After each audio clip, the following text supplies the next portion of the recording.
મિત્રો તમે જોઈ શકો છો આ વિડીયોની અંદર માત્ર 15 વર્ષના બાળકે ઘરની તબાહી મચાવી નાખી છે, ઘરને સાવ શમશાન બનાવી દીધું છે।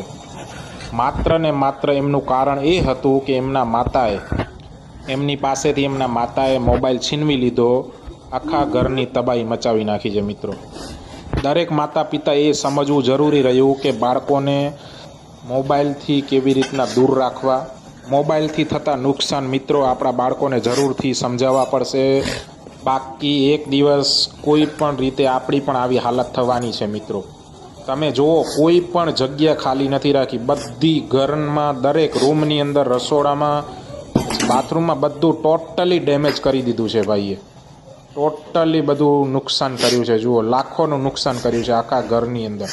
વિડીયોને આખો જોજો અને તમારો શું મંતવ્ય છે એ કમેન્ટમાં જરૂરથી જણાવજો। ને મિત્રો વિડીયો લાઈક કરવાનું ભૂલજો નહીં ને કમેન્ટની અંદર જરૂરથી લખજો તમારું મંતવ્ય શું છે, આજના યુવાનને કેવી રીતના સંસ્કાર ને બાળપણનો ઉછેર કેવી રીતના થવો જોઈએ જરૂરથી જણાવજો। મિત્રો 15 વર્ષના બાળકના માતા પિતા પણ રડી રહ્યા છે, જુઓ તમે એમનો અવાજ સાંભળી શકો છો તમે બેકગ્રાઉન્ડમાં।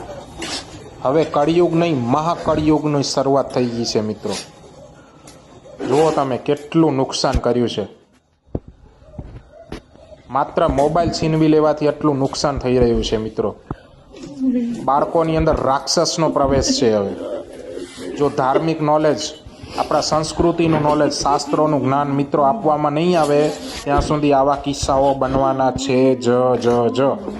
આપણા બાળકોને દરરોજ 15થી 20 મિનિટ મહાભારતનું કે રામાયણનું કે ભગવદ્ ગીતાનું સારું એવું જ્ઞાન આપો। 10થી 15 મિનિટ આપણે બાળકો જોડે બેસીને સારી વાતો કરીએ, શાસ્ત્રની વાતો કરીએ, જેથી કરીને આપણા બાળકનું ભવિષ્ય આવું ન બને, ભવિષ્ય ઉજ્જવળ બને, એમનો સંસાર સુખી ચાલે, એમનું ભવિષ્ય ઉજ્જવળ બને, સરળતાથી, શાંતિથી, સુખભર્યું જીવન જીવી શકે। મિત્રો તો આ વિડીયોને લાઈક કરજો અને તમારા મિત્રોને પણ જરૂરથી શેર કરો। મિત્રો આવા જ વિડીયો જોવા માટે અમારા ચેનલને જરૂરથી સબસ્ક્રાઈબ કરી લેજો। ધન્યવાદ।